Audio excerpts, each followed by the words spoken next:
So EJ, it's a real exciting time in military justice right now. There have been some really significant changes, like the creation of the Office of the Special Trial Counsel. OSTC, as they call it, is the new convening authority and prosecution teams for cases of sexual assault, and there are listed other serious crimes where it's no longer in commander's hands. It's now in the hands of a bunch of JAGs. What do you think about that? Well, it's definitely an interesting time for military justice, I'll tell you that. Nothing like this has ever been attempted before. Commanders have always had the power to dispose of any court-martial, regardless of what kind it is. Now we have all of these mostly serious offenses that these special prosecutors that have just been created are handling all on their own. So basically, they decide they get these cases, and instead of a commander deciding to refer it to court-martial or not, they get to do that. Now this could be beneficial. It may not be. It's really hard to say. It's way too early to tell. What I understand is that they have a brigadier general who's in charge of the Office of the Special Trial Counsel, who's basically the new convening authority. And he's got a team of deputies and prosecutors that work underneath him.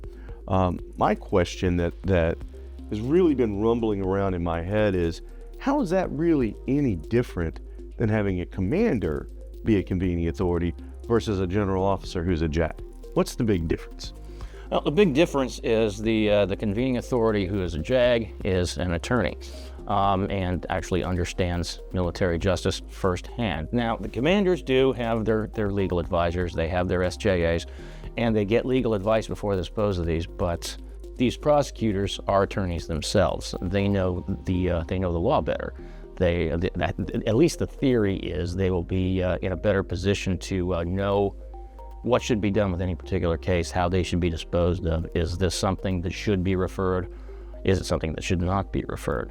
Yeah, I guess this was in response to a lot of congressional pressure because there was this view that in the military they weren't taking cases of sexual assault serious enough, and that commanders were making arbitrary decisions which cases went forward and which cases didn't go forward. Yes. Won't those problems still exist under the Office of Special Trial Counsel? They might. The hope is that the cases, the bad cases, go down. There was a time when it seemed like just everything, probably in response to congressional pressure, everything was getting referred to a court-martial regardless of the commander's legal advice. They were just sending everything to trial, whether it was a good case or not.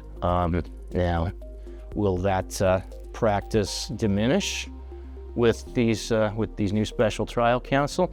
It's hard to say. The hope is that they would. Yeah, well, I have a firm belief that they won't, and here's why. The Army Secretary of the Army recently fired Brigadier General Wells, who was the senior prosecutor, the 07 prosecutor. And she fired him because of comments he made 10 years prior when he was a regional defense counsel, talking about and questioning the veracity of a victim. Right. And so her theory was that he was not supporting victims enough, right? And so now, if the Secretary of the Army fires a general officer because he didn't push victims' agenda enough, what do you think all these other prosecutors are going to think when they have to make a decision as to whether or not to go forward or not go forward on a case? Aren't they going to be afraid of their own military careers? Unfortunately, that's probably already started to happen. With General Wells getting fired, it sent a clear message. Personally, I think it was a terrible decision by the Army. General Wells was a defense counsel at the time. He was regional defense counsel.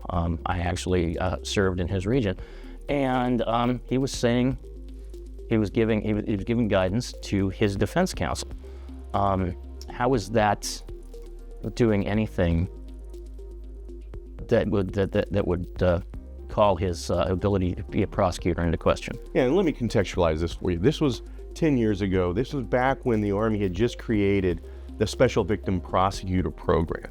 I happened to be one of the very first Special Victim Prosecutors. Right. So I was part of the prosecution team when General Wells then a lieutenant colonel, was a leader in the defense. And what he was arguing is that these new special prosecutor teams, these SVPs, were out making noise and training people, saying that you always have to believe victims. Victims are always true. Victims never lie. And then it was being pushed that the victims were always being truthful. And all he was doing was sending word to his defense counsel that, hey, that's not the case. Sometimes you have to question whether or not the victim is telling the truth, whether she has a motive to lie, and whether there's other issues with her veracity. And I personally believe that this is not only going to affect the prosecutors, who are going to be afraid to kill a case when it should be killed, but it's also going to affect the defense counsel, because he was a defense lawyer when he made these comments and got fired. Now he's fired. So what happens now with that junior defense lawyer who's a mid-level captain or a young captain who thinks he wants to be a major or she wants to be a lieutenant colonel? Is she going to work as hard as she could? Is she going to ask those tough questions on cross-examination?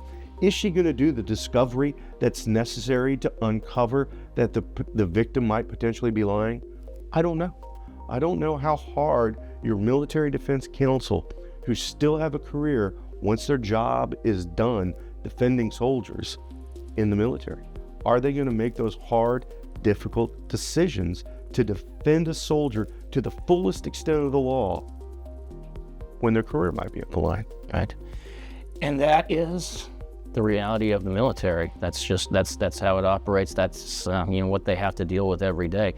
And sometimes you have to wonder if a defense counsel can effectively, zealously advocate for a client with all of this hanging over their head. And you know who can zealously advocate for a client? We can. Civilian lawyers. A civilian military defense counsel who's not accountable under any circumstances to the military hierarchy, Congress, or any of those other folks who are trying to push the victim's agenda. We are the Law Office of William Hellickson. You defend the nation, we defend you.